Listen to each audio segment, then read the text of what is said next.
Welcome back to the Ministry of Guitar Singapore, one of Singapore or Asia's finest guitar collections.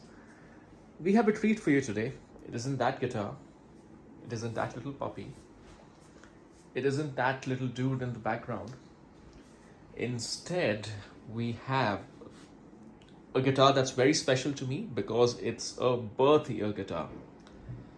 This is from the same year that I was born. We are the same age.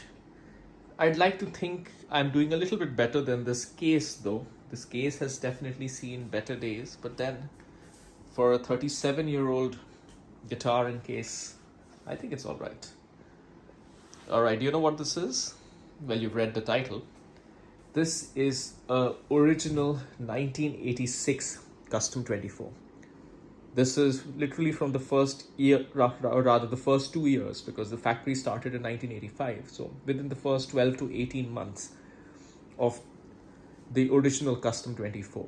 And of course, we know that the Custom 24 is the archetypical PRS leading to many other guitars, which you can see. There's a 7-string over there, there's an 8-string, this is a 513, there's a McCarty 594, there's a DGT, there's a Custom 24 Floyd 7-string. We will unbox all these guitars eventually. We'll go through all of them, do a full virtual tour. But for today, we are going to go with the guitar that started it all. I was very happy to get this example. I did not get it locally. I was searching for one for a while. And you will see in a second why I was so happy with this one. All right, let's open this up. Hopefully I don't step on my little puppy while I do it. And there we go. Oh my God. I've seen this guitar many times, but what I'm doing is I'm opening each of these after a while, so it's just kind of fresh for me also. Okay, so this, as you can tell, 1986 Custom 24 in faded whale blue. Now the story behind this color is that originally it was blue, it was whale blue, it was one of those colors offered with PRS, but over a period of time it faded to this wonderful color. And the ironic thing is now PRS actually has a color called faded whale blue. The other thing with these early PRS tops, and I'm going to try my best for the camera to capture it, is, and of course this is flame maple that they were getting back in the 80s. This was a time when flame maple wasn't in vogue. This was the 80s. It was all about neon. And Gibson hadn't quite started making their custom shops, everything yet. So you could still get amazing flame maple. So this is very, very three-dimensional. It completely changes its figuring and the extent of flame depending on what angle you're looking at it from. And what I particularly like is that you can see the grains of wood, right? This is literally how the tree was cut. So beyond the actual flame. The other thing that makes this original PRS Custom 24 special, as many of you may know, is that this is a Brazilian rosewood fretboard. The reason PRS went for Brazilian rosewood was he was just following the best, and the 1959 Les Paul also had Brazilian rosewood fretboard. So for those of you who don't know, originally on PRS, the birds were an option. You could either get moons or birds. He didn't think that too many people would go for the birds, but as it turned out, most of them went for the birds. And when I wanted to get a 1986 PRS Custom 24, I wanted to get one with the birds. And I wanted to get one in whale blue. My logic was that I wanted to imagine what I would have gotten if I was buying a guitar in 1986, which I could not have because I was barely born. But that was kind of the combination that I would have wanted. So this is why I wanted to get a 1986 Custom 24 in whale blue. Other things to note, and we'll get a little bit more into this when we play the guitar, but I do want to point out a few specification differences and similarities versus today's Custom 24 to you. Let's start off with the body and construction. So the interesting thing is the shape of this guitar is subtly different, but I would say 95% in the ballpark versus today's Custom 24. So if you have a Custom 24 from today, or any PRS of today, it'll practically have the same shape. Customs have a slightly thinner. By the way, I did not show you the back. So you would say that this back is black, but it's not really. There's some beautiful grain even on the neck. I'm sure you can see it now. Yeah. And then These two back plates, so familiar. Anybody who has a PRS or a Custom 24 or a Custom 22 or a DGT will be familiar. So the body shape is similar. One difference is this neck. So this has a much smaller neck joint versus PRSs today. And let me see if I can find a way to show you a regular PRS neck joint. I can't show you the 513 because that has a completely different neck joint, which is a different story. We'll be back in a second. All right, I'm back, and you'll have to pardon the sound, a little bit of vacuuming going on. So I brought out one of my most used guitars. This is a Custom 24 Piezo, 2021 or 22, I can't recall. And what I wanted to show you specifically right now was the neck joint. So, as you can see on PRSs today, it's a pretty, not a large neck joint, but longer. And you can see on this one, it's smaller. So see both of them together. I think you'll be a little bit careful with the iPhone's camera. Kind of distorts, but it is definitely much shorter versus the larger one of the current Custom 24. All right, we're going to put this aside and we'll refer back to this as and when we need to. Going back to this original Custom 24. So construction, maple top, mahogany body, mahogany neck, Brazilian rosewood fretboard. Electronics wise and hardware wise, it's different from today. So let's start with hardware. Hardware, these are the original PRS locking tuners. These are called wing tuners. They are not that easy to use. What you have today are the phase-free locking tuners. They are incredibly easy to use. They are idiot-proof. Number one. Number two, not a hardware difference, but look at the size of the PRS logo on the contemporary Custom 24 versus the smaller PRS logo here. And also what you will notice is that this is basically just the mahogany. There's no veneer here. You have a veneer following the fretboard. This in particular guitar is an ebony fretboard, so it has an ebony veneer. But if you had a rosewood fretboard, it would have a rosewood veneer. This has no veneer. It's just mahogany on the headstock. Electronics, these are two humbuckers. These are vintage bass and hot fat screaming. And this is a very unique electronic setup, which may not be a bad time to delve into what's inside. There isn't much case candy, unfortunately. It's an old guitar. Maybe it got lost with time. Tremolo. But it does have something very, very important. It has an explanation how to use these damn wing tuners, which are not that easy. It also importantly has an explanation of the electronics. And what this is, and we'll talk about that over here, this is the regular volume. This is not a tone knob. This is a pickup adjustment knob. It's a 5-way rotatory switch. There's 5 positions, and this is what's called a sweet switch. Get into each of them in a second. So 5 positions.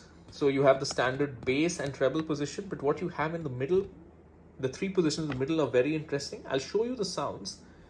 They're in-between sounds. You can get an in-between Les Paul sound, you can get in-between Strat sound, and you can get like a, what I would call a very out-of-phase sound. I think I'll show that to you when we play the guitar.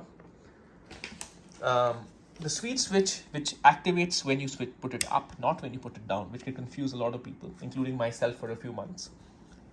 It activated when you put it up. It basically makes the whole guitar warmer. The whole idea is that when you are in neck position, you put the sweet switch, you are in Les Paul territory. But if you want to go back to the normal, normal, like a normal bridge position or clearer sound, you can go back, push up the sweet switch, which is deactivating the sweet switch. It's basically, the original idea was if your amp was too bright, but today you can adjust your amp more easily, but it's still a useful thing to get warmer sounds. So yeah, and first one more note on the tremolo. This is the original PRS tremolo, and it is made by John Mann, if I'm not mistaken, who still makes alternate bridges for PRS, like refits, like alternates. A lot for PRS SE guitars as well. I would say this tremolo works pretty much as well as the current tremolo. And you can tell that the designs are incredibly similar. So yeah, this is the guitar. We'll go over to the station, we'll get some sounds, I'll tell you the story of how I got this guitar, and I'll give you my overall opinions and rundown of it.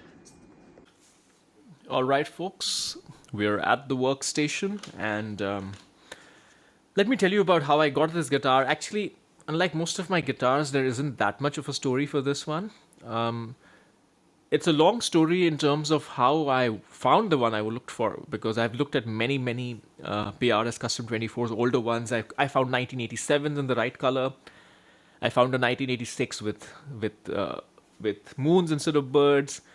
I could find some 1985s, but they are much more expensive. And for me, the 1985 and 1986 are practically identical guitars, and I'm born in 1986. So even though 1985 is the calendar year of PRS, I think being in the first 12 months or the first 18 months is good enough. And that's the year I was born anyway.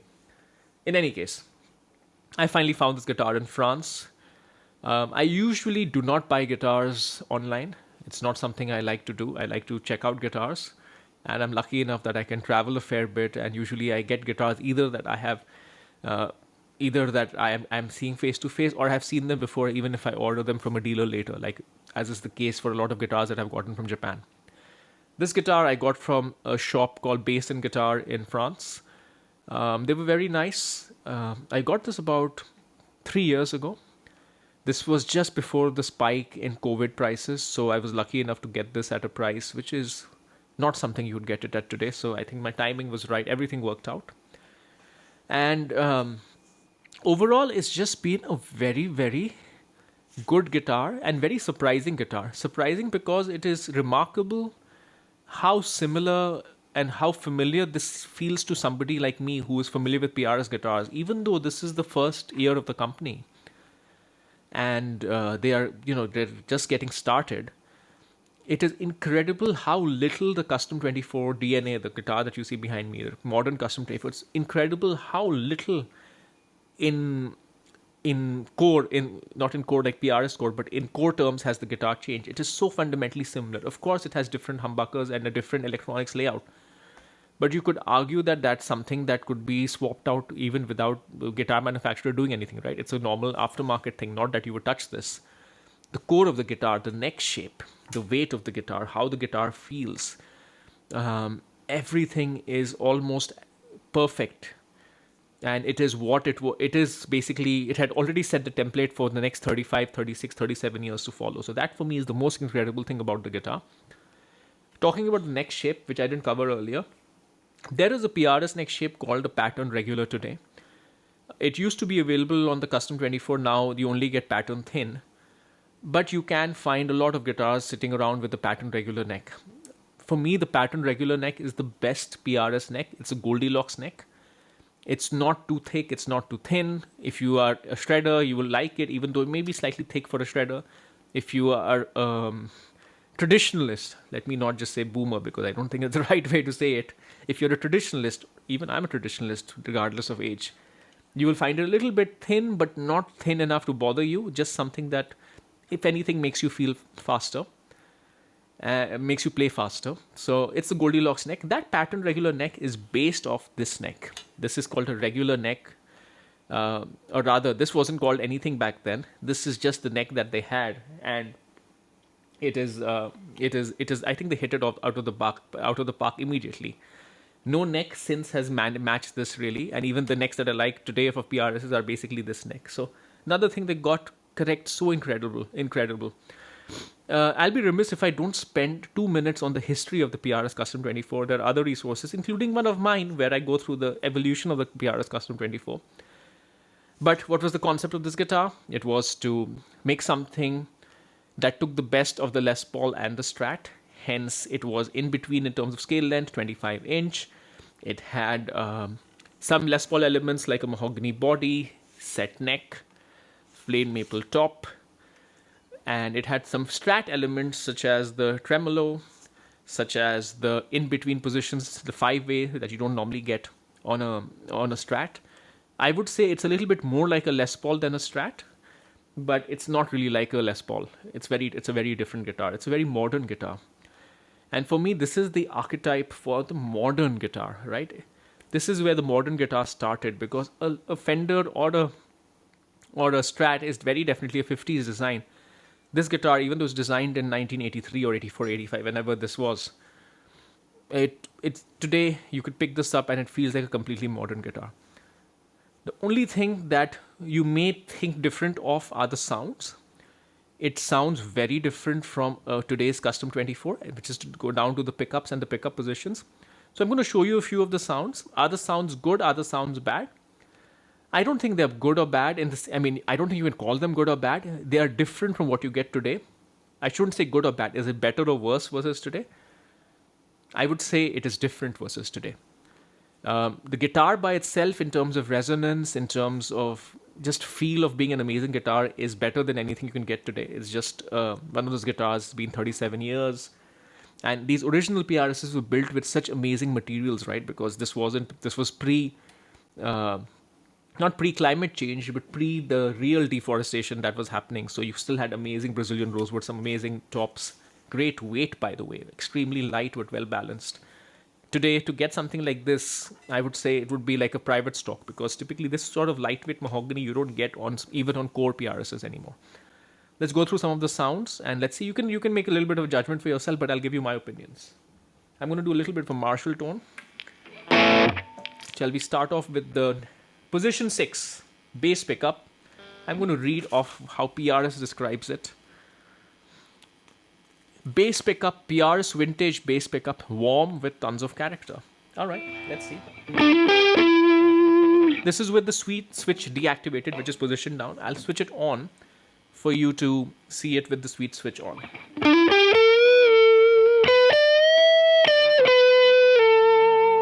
A bit of a tube screamer, perhaps.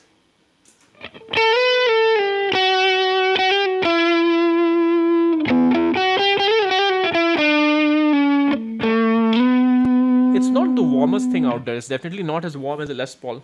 Now we put the sweet switch.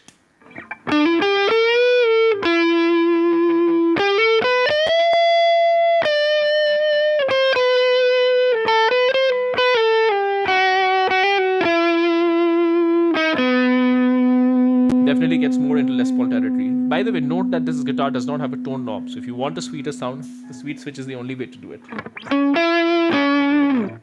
Let's show you this sort of clean tone, so you can get a better sense. So sweet switch off. Yeah, this gave you a preview already.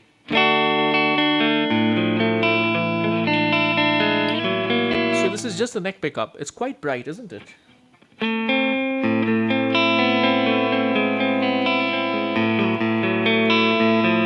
It's a bright amp, but nonetheless, I do find it a little bit bright. Just to give you a sense of how bright this is, I'm going to play a Les Paul-like sound, which is the McCarty 594. You tell me. I just got down a McCarty 594. Let's see.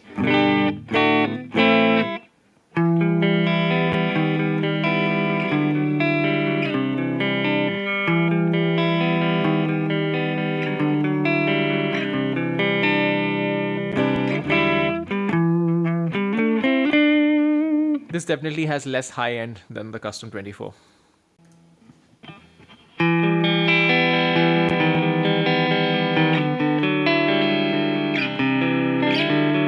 Most definitely. Much less high end, more high end on this one versus a Les Paul or a McCarty 594. And mind you, the McCarty 594 for me is brighter than Les Paul's. So this is nowhere near Les Paul territory for the neck pickup, though we can warm it up with the sweet switch.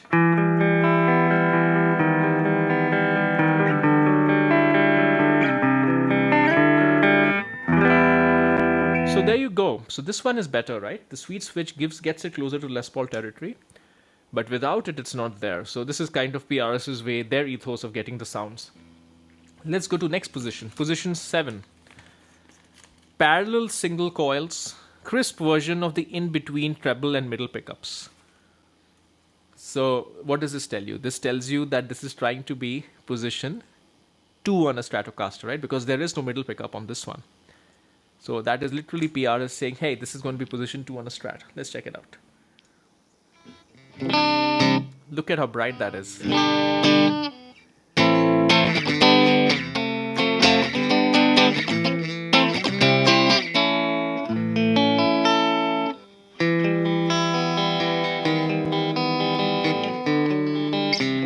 I guess this is where you play funk. I'm terrible at that, so don't ask me to play it. But you need to get a good funk guitarist to play something for you. Someone with a Cory Wong-like character. That is very different from what I do, but it's definitely bright.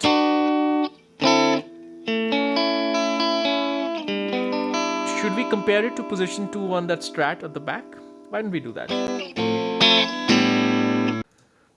This Strat is its own story. I'll make a separate unboxing.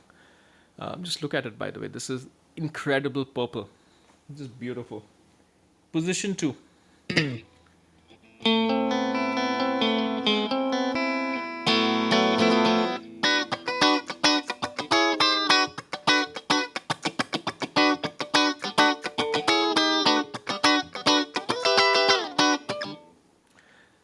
Two things. The Strat is much lower output. Much lower output. Also, the Strat just makes you want to play like that. Like on the PRS, when I started that, I wasn't really trying to play that. But on this one, the non-funk person like me did something of that nature. So, is it similar? It is thin. It is bright. It's much higher output. Maybe it's a bit like a Strat if I put a little bit of a distortion on it. No, this is much thicker. This isn't it. So it's just a higher output thin sound from the PRS.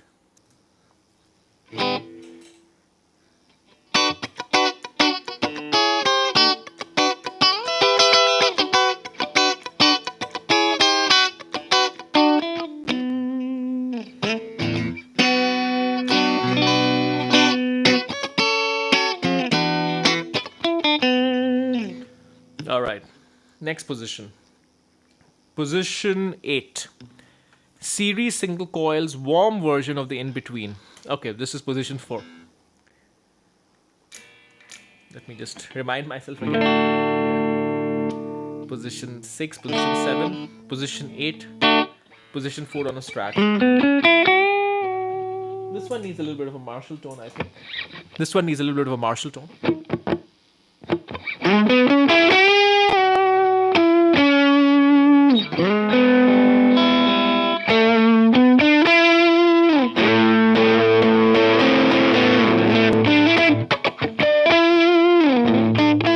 I don't dare to play that.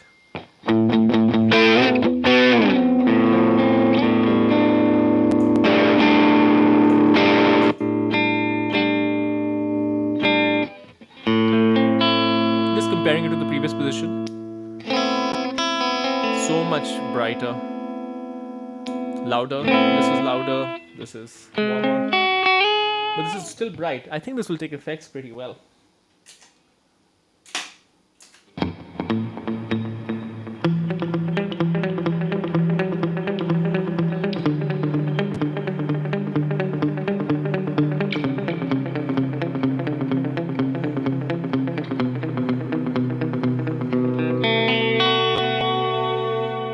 Not bad.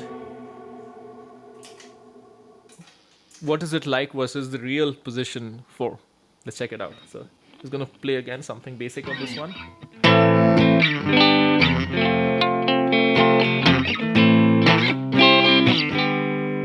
Let's try it on the Strat. Position 4.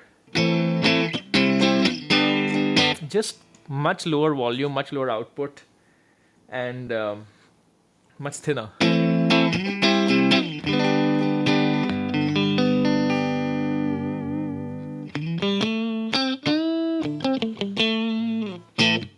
Yeah, Strats just sound very different. I don't think you can get a Strat sound on a humbucker guitar. We shall resume our journey and go to position 9, outside coils. Okay, position 6, 7, 8, 9. That's the trouble. I still can't get used to the rotatory switch. I can't remember which way is which. I mean, I much prefer the 5-way blade. Position 9, outside coils, deep and clear.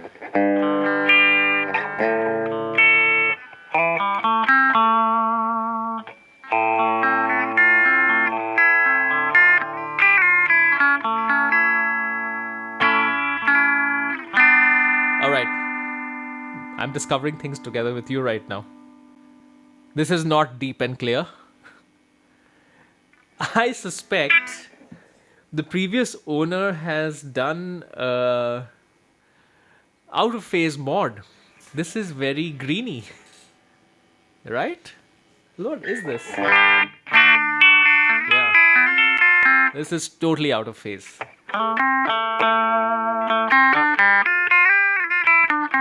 Maybe a good time to play Albatross. Not that I know how to play Albatross, but okay.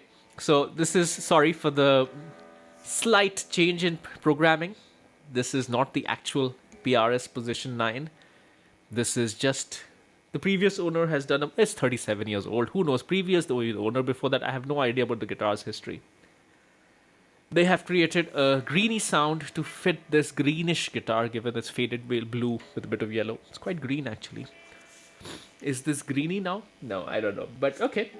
I can live with it. This particular sound has some, some particular applications. I can almost imagine that you are using it like a low pass filter.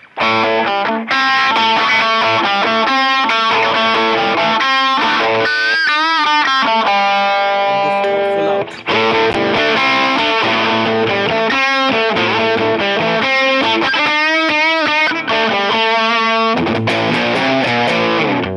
Sorry, I couldn't resist. All right, so that was position 9, which is not really position 9. Position 10, treble humbucker, PRS, HFS, treble pickup, hot, fat, and screams. Is it hot? Is it fat? Does it scream? Yes.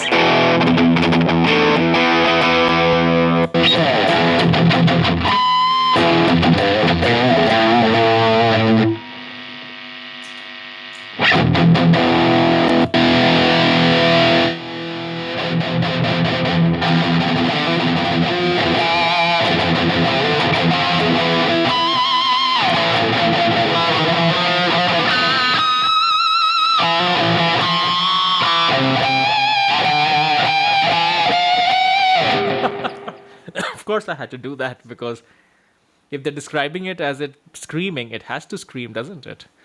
So that's why I just had to do a few pinch harmonics. Let's get it back to clean, and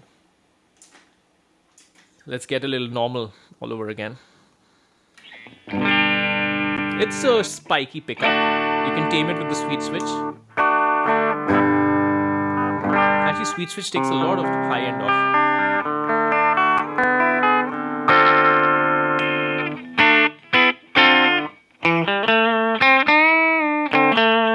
So this is where I think modern PRS guitars, this bridge pickup is very good for hot, fat, and screaming. I guess it's good for that 80s sound. It's not that versatile. I guess that is where a modern Custom 24's bridge pickup will be more effective. Why don't we just compare the two, and then I'll tell you what I think about this pickup.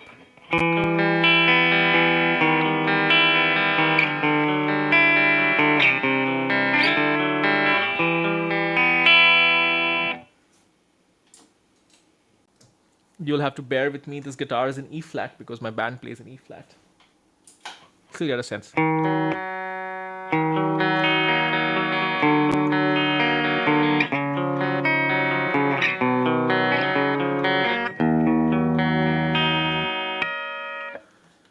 I think you could tell the old guitar is much, much brighter, higher output. This new guitar is less bright, more mid-heavy, much lower output. Even though this was at a lower tuning, I think you could still tell the difference.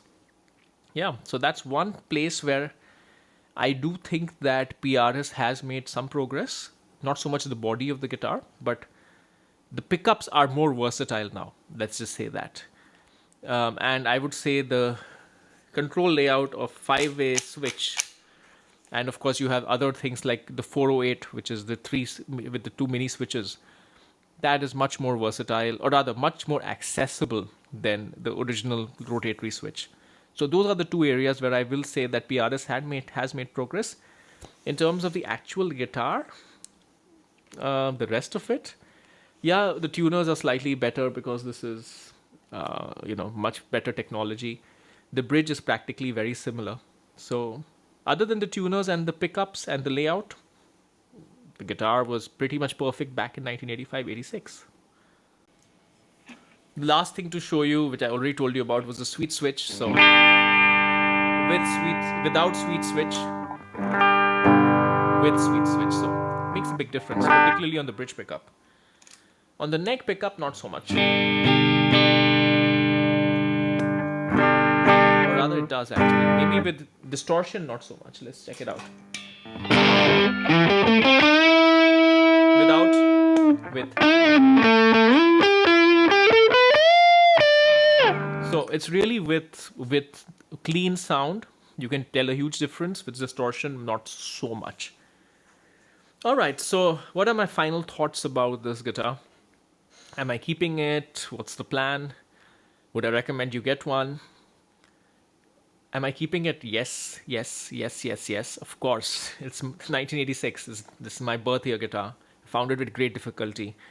And the values of these have gone up dramatically. So even if I sold it and made some money, I couldn't get back exactly what I wanted. Should you get one? If you like PRS guitars, right? If you are, there are three kinds of people really, right? There's Gibson guys, Fender guys, and increasingly PRS guys, of which I am definitely one, even though I started off being a Gibson guy. If you think about what it costs to get the original of a Gibson or the original of a Fender, the cost of a 1959 Les Paul, several hundreds of thousands of dollars. 1952, 52 was Telecaster, 54 Strat, I guess it's approaching $100,000, if not more than 50, 60,000. These are still like 8,000, 10,000 max. 10,000 would be a lot. The 85s are a little bit higher, but then there is no difference between the 85 and the 86. Actually, all the way from 85 to 89, they would be very similar. And maybe into early stages of 90. And then they start changing. They change the specs. They stop having Brazilian rosewood. And if you can imagine, the first 12 to 18 months of an operation are really, the ones that are probably the most significant. Even if you think of the bursts, it's really, the 58, 59, and of course 60. So, all 3 years, frankly. But forgetting about that, I think this is the original. This is the equivalent of the burst for PRS guitars. It's not as iconic as the burst because the burst was the archetypical double humbucker guitar. I would say this is the archetypical modern guitar, right? Which is not restricted to either being a Strat or a Les Paul. You could probably make the same argument for the RG, but then the RGs really got pigeonholed into, very specific shredder land, whereas the PRS has been a lot more versatile. It has sprouted many variants, whether it be Custom 22, whether it be the DGT, which is so popular, even the McCarty 594, though you have a single cut shape, the main guitar is a double cut PRS. So, and there are just so many PRS SEs out there, all of them. Like PRS SEs is probably one of the most popular guitars these days, right? PRS has really been knocking it out of the park with the last few SEs over the last few years. And all of those hundreds of thousands of regular guitars owe their origin and begin their story here, right here. And this original guitar immediately hit it out of the park. So if you like PRS guitars, it is well worth getting one of these. If you are the kind of person who has more than one guitar. I'm not talking, of course, I wouldn't say get this as your only guitar. It's too valuable for that. It's too historically significant for that. But if you do like having nice guitars, if you're the kind of person who says, I wish I had a burst, or I wish I could get one of those original Fenders, but you can't. But you can still do it with PRS. And I don't know how much longer that's going to be for. Because all these PRS guys who saw, Linkin Park in the 90s with the PRS, with the blue PRS, very similar Whale blue, not faded, or even Tremonti, or so many other new Incubus, innumerable 90s, 2000s. All these 90s, 2000s kids are getting older. They're getting into their 30s. They're already in their 30s. They're getting into their 40s. They'll soon get into their 50s. And this will soon become in that mythical land. Time has this thing of making heroes out of certain things. The 59 Les Paul, 58 Les Paul was just another old guitar. till it became what it became. It is not out of the realms of imagination to think that once people who were, say, take the 2030s or 2040s, and people who were young in the 90s and 2000s, then, and which is when PRS is no longer having its founder at its head, probably, unless he lives till the age of 120 and takes some sort of crazy stuff. But that aside, you can totally imagine the original PRS as being something special. Which is why, given that it's a great guitar and it is so historically significant, if you're considering getting one, if you're on the fence for a 1985 to 1989 PRS Custom 24, of course it's not Custom 24, it's called Custom because there was no 24 or 22 at that time, it was just Custom, you can consider getting it. Alright, till the next unboxing.